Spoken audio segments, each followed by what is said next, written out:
యెహోవా వలననే నాకు సహాయము కలుగును. దేవుడు మన జీవితాలలో సహాయం చేసే దేవుడు.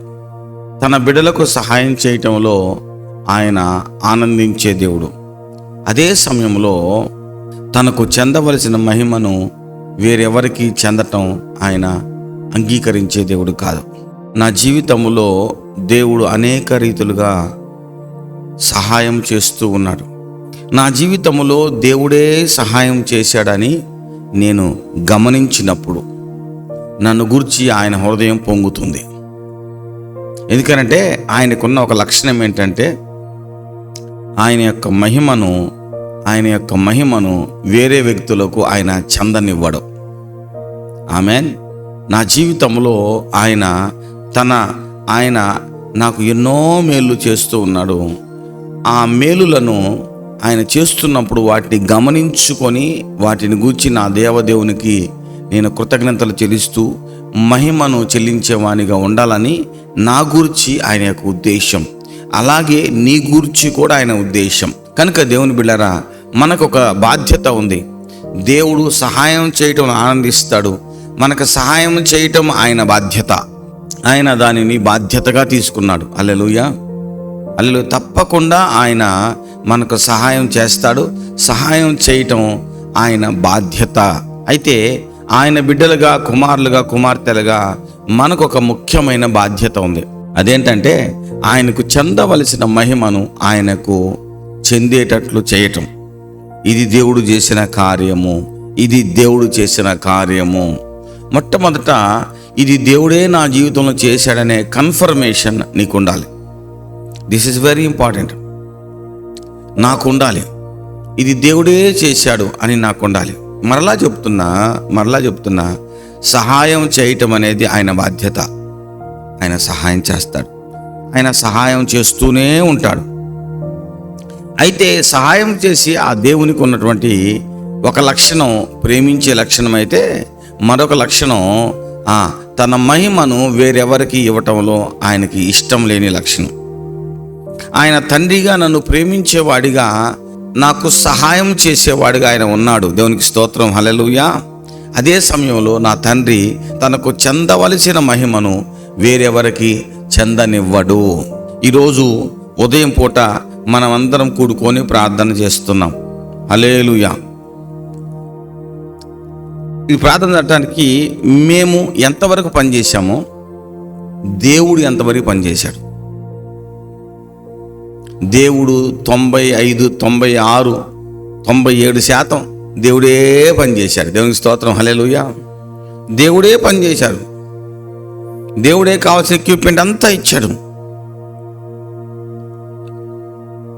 దేవుడే ఇచ్చాడు. ఈ కెమెరాని దేవుడే ఇచ్చాడు. ఇక్కడ ఉన్నటువంటి హోములు ఉన్న పిల్లల్ని దేవుడు ఇచ్చాడు. దేవుడే ఆ బిడ్డలను పోషించుకుంటున్నాడు. దేవుడే ఈ టీవీలు ఇచ్చాడు. ఈ మందిరాన్ని దేవుడే ఇచ్చాడు. ఇదంతా కారణం దేవుడే. ఇక్కడ నేను నిలబడటానికి నా యొక్క ఆలోచనలన్నీ, అలవాట్లన్నీ మార్చింది దేవుడే. అయితే ఆయనకి చెందవలసిన మహిమను నేను దొంగిలిస్తున్నానా? మనం చాలాసార్లు మన జీవితాల్లో దేవుడు చేసిన పని ఎంత ఎక్కువ పని చేస్తే అంత ఎక్కువ మహిమ దేవునికి మనం చెల్లించాలి. అందులో మనం ఓడిపోతాం. అందువల్లనే ఆయన సహాయం మనకు అందకుండా చాలాసార్లు మనమే ఆపుకుంటున్నామని నాకు అర్థమవుతుంది. ప్రియులరా, నా 2 చేతులు జోడించి మీకు మనవి చేస్తున్నా, ఆయనకు చెందవలసిన మహిమ వేరెవ్వరికి మన జీవితాల్లో చెందకుండును గాక. ఏమైనా నువ్వు మారావా? ఉదయకాల ప్రార్థనలో నువ్వు చాలా మారావా? ప్రార్థనతో నింపబడ్డావా? Very good. మొట్టమొదట ఇలాగా ఉదయకాల ప్రార్థనలో నీ అంతరంగంలో మార్పు రావటానికి కారణం దేవుడు. దేవుడు సహాయం చేశాడు నీకు, అది నువ్వు జాగ్రత్తగా పరిశీలన చేసుకొని ఆయనకు అంటుకట్టబడే అంతగా ఆయన మహిమపరచాలి. దేవా, నన్ను లేపింది నువ్వయ్యా. ఈరోజు మీరు చేస్తున్న ప్రార్థనలు అన్నీ వింటూ ఉంటే సంతోషం, ఆనందం. అరే, ఒకప్పుడు ఈ యొక్క సిస్టర్ ఇలా ప్రార్థన చేసేది కదా, ఇప్పుడు చూడు ఎలా ప్రార్థన చేస్తుందో. ఎంత సంతోషం నాకు. కానీ ఒక్కసారి హృదయం అంతటితో దేవునికి కలిసి, ప్రభా దీనికి కారణం నువ్వు. ప్రైజ్ ద లార్డ్, హల్లెలూయా. నిజంగా దీనికి కారణం నువ్వయ్యా, హృదయపూర్వకంగా అయ్యా దీనంతటికి కారణం నువ్వు. దేవునికి చెందవలసిన మహిమను మనము దేవునికి చెందేటట్లు చేయగలిగితే, మన హృదయంలో మన మనస్సులో నేను కాదు ఇది దేవుడు అని అది మన గ్రహింపుతో చెప్పాలా. అంతేగాని ఊరకు నోటి మాటతో చెప్పకూడదు. బ్రదర్ వాక్యం మీరు బాగా చెప్పారు brother, praise the lord brother, అంతా దేవుని కృప బ్రదర్ అని నేను నోటితో అంటున్నానా, లేకపోతే నిజంగానే హృదయ లోతుల్లోంచి అది అర్థమై, అది నిజంగా అర్థమై, ప్రభా వాక్యం నీది, ఈ వాక్యాన్ని రాయించింది నువ్వు, నన్ను మార్చుకుంది నీవు, పరిశుద్ధాత్మ వాక్యం ద్వారా మాట్లాడింది నాతో నువ్వు, నన్ను పరిశుద్ధపరిచింది నువ్వు, ఇక్కడ ఇంతమందికి వాక్యాన్ని చెప్పే అవకాశం ఇచ్చింది నువ్వు, ఈ వాక్యం చెప్పరా అని చెప్పింది నువ్వు. దేవా నేనేం చేశా, జస్ట్ నిలబడి వాక్యం చెప్పా, ఒక అరగంట సేపు ప్రార్థన చేసుకున్నా, ఒక గంట సేపు ప్రార్థన చేసుకున్నా. ఆ ప్రార్థన చేసిన కూడా ఎంతోమంది ఆటంకాలు అవరోధాలు తీసుకొచ్చి నన్ను డిస్టర్బ్ చేయకుండా, నన్ను గందరగోళం చేయకుండా కాపాడుకుంది నువ్వు. ప్రభా ఇంత స్థిరమైన నిర్ణయంలోకి తీసుకొచ్చింది నువ్వు, కాబట్టి ఇదంతా చేసింది నువ్వు కదా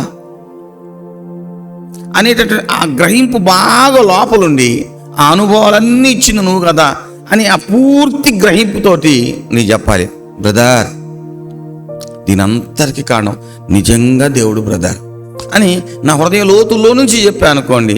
నా అంతరంగములో యథార్థతను చూసిన దేవుడు నన్ను గూర్చి సంతోషిస్తాడు, ఆనందిస్తాడు, ఉల్లసిస్తాడు, నన్ను ఇంకా పైకి ఆయన తీసుకొని వెళతాడు. దేవునికి స్తోత్రం, హల్లెలూయా. యెహోవా వలననే నీకు సహాయము కలుగును, యెహోవా వలననే నీకు సహాయము కలుగును. అయితే ఆయన వలన నీకు ఇంకా ఇంకా సహాయం కలగాలంటే నీవు ఆయనను ఘనపరిచేవాడిగా, ఘనపరిచేదానిగా ఉండాలి. ఆయనకు చెందవలసిన మహిమను నీవు దొంగిలిస్తున్నావేమో, ఇది ప్రతి ఒక్క వ్యక్తి గమనించాలి.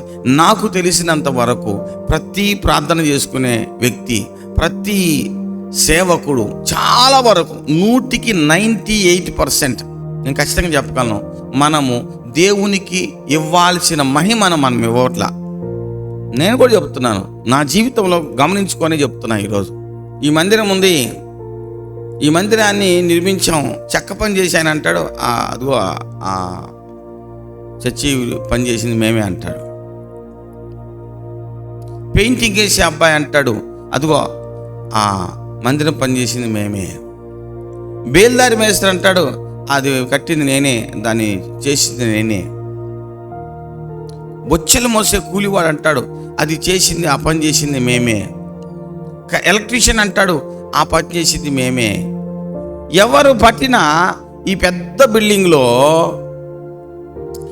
బిల్డింగ్ చూస్తూ దాన్ని కట్టింది మేమే, ఆ పని చేసింది మేమే, ఆ మందిని పని చేసింది మేమే అని అంటారు.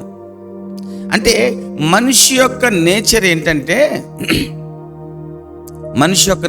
మరి దీని మొత్తానికి ప్లాన్ చేసి ఇంజనీర్ ఏమవ్వాలా ఆయన చెప్తాడు. గమనించాలి దేవుని బిడ్డలారా, దీని మొత్తాన్ని చూపించి ఇచ్చి అనేక రీతులుగా సహాయం చేసి ఎన్నో లక్షల ఇంకా చెప్పండి కోట్ల రూపాయల ధనాన్ని అనేక ప్రాంతాల నుంచి సమకూర్చి ఈ మందిని ఇలా నిలబెట్టి అనేకమైనటువంటి తుఫానులు, వరదల్లో సైతము పని ఆపకుండా జరిగించి ఎన్నో కార్యాలు ప్రభువు చేశాడు కదా. ఖచ్చితంగా చెప్పొచ్చు కదా. కొంతమందితో మాట్లాడి నిద్రపోతాను లేచి ప్రార్థన చేయని, ప్రార్థన చేపించి ఇవన్నీ చేసింది దేవుడు కదా. అవన్నీ వదిలేసేసి నేను ఈ మందిరాన్ని కట్టింది నేనే, అసలు ఆ విశ్వాసం, ఆ పట్టు వేరబ్బా, ఆ ధైర్యం వేరబ్బా. అబ్బా యా నుంచి వచ్చింది సురేష్ నీకు ఇది? ఎవరు ఇచ్చారు నాన్న ఈ ధైర్యం? నిజంగా చెప్తున్నా దేవుని బిడ్డలారా, ఎవరు కట్టారు ఈ మందిరాన్ని అంటే ప్రతి వాడు ఈ మందిరములో వాడు ఏ పని చేశాడో దాన్ని హైలైట్ చేసుకోవడానికి చూస్తాడు. అదే వాడికి కనపడతా ఉంటుంది. వాడు ఈ మందిరంలో వాడు చేసిన పనే వాడికి కనపడతా ఉంటే, వాడి భాగాన్నే వాడు యాంప్లిఫై చేసుకుంటే వాడు దేవుని మహింపరిచేవాడా? నెవర్. నేను కష్టపడ్డాను, నేను ఇంతే కష్టపడ్డా, కానీ నా దేవుడు ఇంత కష్టపడ్డాడు, నా దేవుడు ఇంత పని చేశాడు. తరతరాలకు ఇదే విషయాన్ని నేను చెప్పగలిగితే నా దేవుని గుండె నన్ను గుర్చి పొంగుతుంది పొంగుతుంది పొంగుతుంది పొంగుతుంది. హల్లెలూయా. మనం ఏం చేస్తామంటే మహిమను కావాలని జనాల దగ్గర మనం పడిన కష్టం చూపించుకోవాలని, మనల్ని మనం ఎక్స్పెక్ట్ చేసుకోవాలని, మనల్ని మనం చూపించుకోవాలి, చాలా మనకి ఉంటుంది ఆలోచన. ఎందుకంటే అది మానవ నైజం.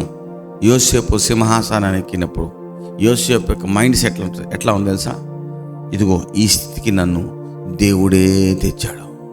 నోటితో ఏదో పైకి అంటలా, ఆయన హృదయ లోతుల్లో నుంచి ఆ స్టేట్మెంట్ వచ్చింది. నేను ఈరోజు ప్రశ్నించుకుంటూ ఉన్నా, ఒరే సురేష్, ఇంతమంది ప్రార్థన చేస్తున్నారు, ఇంతమంది ఉదయం పూట లేచి ప్రార్థన చేస్తున్నారు, ఇందులో నువ్వేం చేసావురా? నువ్వు ఉదయం పూట లేవటానికి అల్లాడి ఆకులు మేసేవాడివి, ఇదంతా నువ్వు సమకూర్చావా? ఇలా లేదు లేదు లేదు ప్రభా, నువ్వే. నేను ప్రశ్నించుకుంటూ నేను దేవునితో చదువుతున్నా, ప్రభా నువ్వయ్యా లేపింది. నేనున్న స్థితికి కారణం నీవే, నేనున్న స్థితికి కారణం నీవే, అందుకే నా జీవితం నీకర్పిస్తున్నాను, అర్పిస్తున్నాను యేసయ్యా, సమర్పిస్తున్నాను యేసయ్యా, నన్ను నీకే అర్పిస్తున్నానయ్యా, నన్ను నీకే సమర్పిస్తున్నానయ్యా, నన్ను నీకే. నీకు ఆయన ప్రతిరోజు సహాయం చేయటానికి సిద్ధంగా ఉన్నాడు. 100% కన్ఫామ్. ఈ మంత్ నీకు ఆయన అనుదినము నీకు సహాయం చేయటానికి సిద్ధంగా ఉన్నాడు. హల్లెలూయా. ఈ రోజు ఆయన నీకు సహాయం చేయబోతున్నాడు. దేవునికి స్తోత్రం. హల్లెలూయా. యెహోవా వలననే నీకు సహాయం కలుగును. అది ఆయన బాధ్యత. తండ్రికి ఆయన ఆ పని చేస్తున్నాడు. కానీ ఆయన సహాయాలు అధికం రాకుండా ఆపుతున్నది ఏంటో తెలుసా? నీ ఆలోచన ధోరణి. ప్రతి దాంట్లో నీ కష్టాన్ని, నీ బాధని ఎక్కువ చేసి చూసుకునే నీ యొక్క తత్వం. హల్లెలూయా. వద్దమ్మా, దేవునికి చెందాల్సిన మహిమను దేవునికి చెందేటట్లు చేయటంలో నువ్వు సఫలం అవ్వాలా. అప్పుడు నీ దేవుని వలన అద్భుతమైన సహాయం ఇంకా ఇంకా పొందుతావు. దేవునికి స్తోత్రం. హల్లెలూయా. దేవుని యొక్క సహాయాలు మనకి రావాలి, మెండుగా నిండుగా ధారాళంగా జెట్ స్పీడ్తో మనకు రావాలంటే మనలో కొన్ని అవరోధాలు ఉన్నాయి. వాటిలో ఒక అవరోధం ఏంటో తెలుసా? మనల్ని మనం చూసుకోవటం. ఎంత కష్టపడితే ఈ మందిరం అయిందో, అమ్మో ఎంత కష్టపడితే ఈ పని అయిందో, ఎంత కష్టపడితే ఈరోజు అంతా లేచి ప్రార్థన చేస్తున్నారు. ఒరే, కాస్త నిన్ను నువ్వు చూసుకోవటం ఆపి దేవుడు ఎలాగ కార్యాలు చేశాడో, యేసయ్యా కనికర పూర్ణుడా, మనోహర ప్రేమకు నిలయుడా,